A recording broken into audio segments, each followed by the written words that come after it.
Dia tidak menyangka bahwa Tama akan menyebutkan kekuatan dan pencarian keuntungannya sendiri.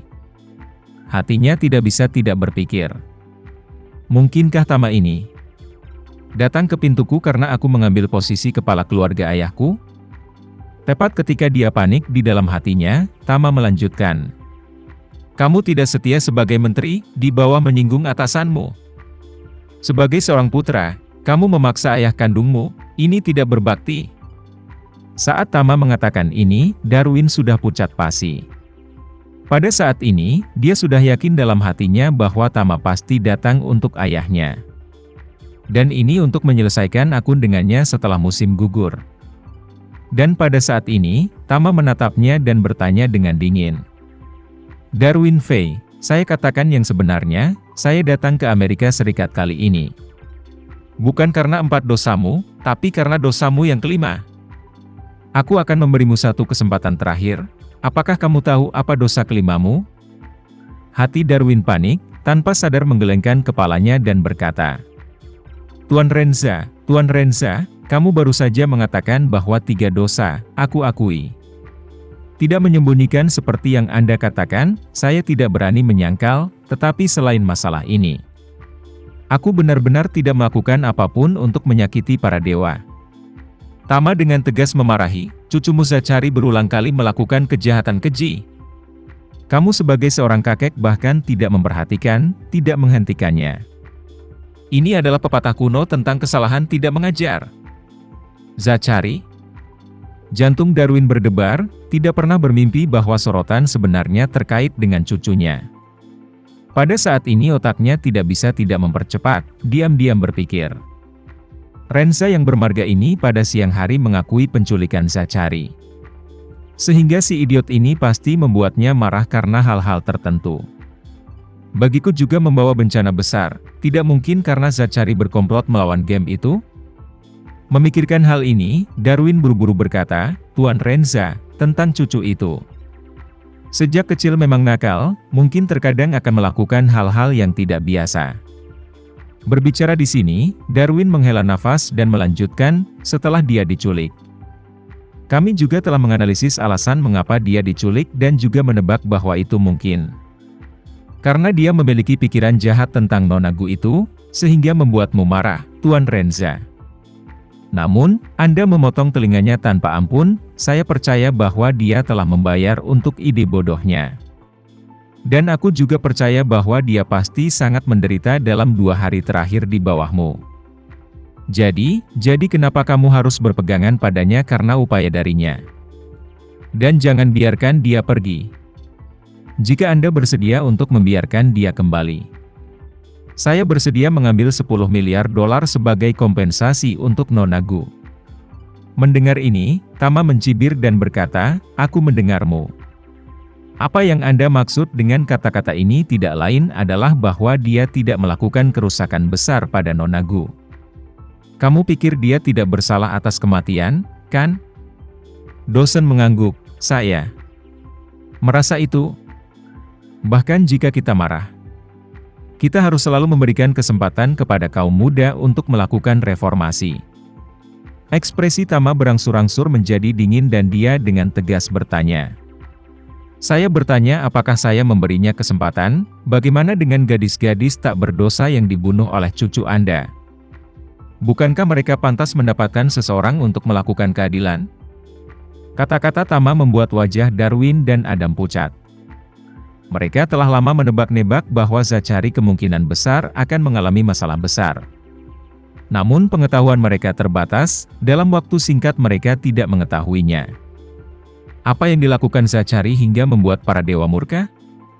Dan mendengarkan teguran marah Tama, tampaknya Zachary masih memiliki banyak kasus kehidupan di tangannya. Yang sontak membuat kedua orang itu ketakutan. Darwin buru-buru berbicara, Tuan Renza.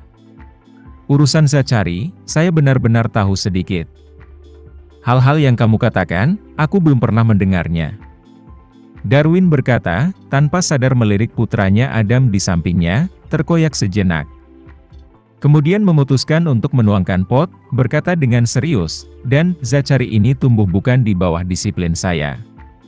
Saya belum banyak terlibat dalam pertumbuhan dan pelatihannya, itu adalah pendidikan dan pelatihan putra saya Adam.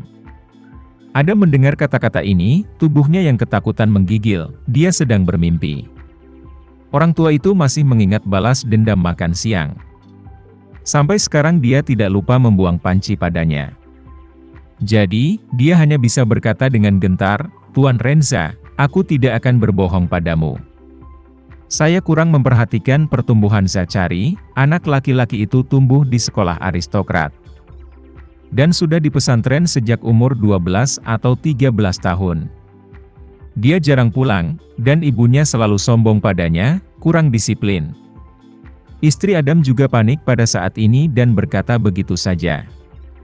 "Adam, saat ini kamu masih ingin menyeretku bersamamu?" Adam buru-buru berkata, tidak, aku tidak bermaksud begitu, maksudku adalah kami berdua.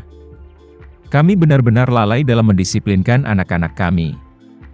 Tama melihat keluarga ini saling membuang beban, mencibir. Karena generasi keluarga Anda suka melalaikan tanggung jawab. Kalau begitu aku akan mencari orang lain. Untuk melihat apakah dia juga seperti kalian dan tidak memiliki tanggung jawab. Setelah mengatakan itu, dia memandang Joshua dan berbicara, "Joshua, bawa orang itu masuk." Seperti yang Anda perintahkan, Joshua berbalik dan keluar. Dan segera, dia datang dengan 3 orang dengan tenang. Ketika keluarga Faye melihat ketiga orang itu, setiap ekspresi mereka sangat terkejut. Terutama Darwin, kakinya lemah dan gemetar ketakutan. Seolah-olah dia adalah seekor tikus yang telah melihat seekor kucing. Ketiga orang ini adalah Daron, lelaki tua dari keluarga Faye. Sinta, wanita tertua dari keluarga Faye. Dan Karl Yanuar, pengawal pribadi lelaki tua itu. Meskipun Daron telah duduk di helikopter, suasana hatinya sudah agak bersemangat untuk ditekan. Dia akhirnya menyadari mengapa dia dan cucunya dipanggil kembali ke New York secara mendesak dari Samudra Hindia. Ternyata itu adalah putra dan cucunya sendiri. Siapa yang menyebabkan masalah besar dan menyinggung Tama di sini? Dan ini hanyalah kesempatan surgawi baginya. Sebelumnya, dia berpikir bahwa dia tidak memiliki kesempatan untuk membuka lembaran baru dalam hidupnya. Dan dia tidak punya kesempatan untuk membalas dendam karena diusir dari kantor oleh anaknya sendiri dan mendarat di negara asing. Karena itu, pada saat ini, hatinya sangat bersemangat. Dan ketika dia melihat Darwin, kegembiraannya digantikan oleh kemarahan yang mengerikan. Dia menatap Darwin dengan mata tertuju padanya dan dengan marah menegur dari mulutnya. "Kamu binatang! Aku telah memberimu kehidupan dan membiarkanmu menikmati semua kemuliaan dan kekayaan dalam hidupmu. Beraninya kau merebut kekuatanku dan menginginkan hidupku."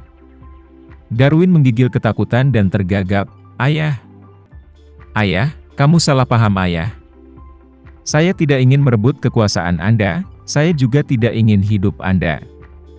Saya hanya ingin keluarga Faye berkembang dengan mantap. Anda harus menghabiskan $200 miliar untuk obat-obatan sekaligus. Ini benar-benar beban besar bagi keluarga Faye." "Beban?" Daron menunjuknya dengan marah dan bertanya. "Seluruh keluarga Faye adalah karena aku. Dan aset keluarga Faye, aku mendapatkan semuanya. Sekarang saya sudah tua, saya perlu menghabiskan sebagian dari uang yang saya peroleh untuk memperbarui hidup saya. Dan Anda, sebagai seorang putra, tidak senang tentang itu?" Darwin menjelaskan dengan panik, "Ayah, aku tidak bahagia, aku hanya tidak ingin kamu ditipu. Kamu bilang kamu ingin membeli semacam pil permajaan. Hal-hal itu terdengar seperti penipuan, bagaimana bisa bernilai begitu banyak uang?" "Dasar bodoh," Daron mengertakkan gigi dan mengutuk. "Darwin, apakah kamu tahu siapa pemilik pil permajaan? Ini Tuan Renza." Ketika Darwin mendengar ini, dia ketakutan.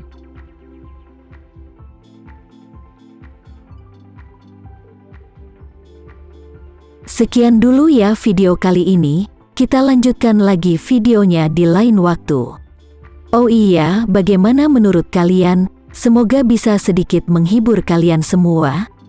Untuk teman-teman yang baru nonton jangan lupa subscribe ya hehehe.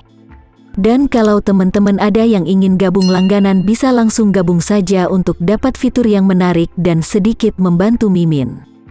Terima kasih banyak sudah menonton, sampai jumpa lagi, bye.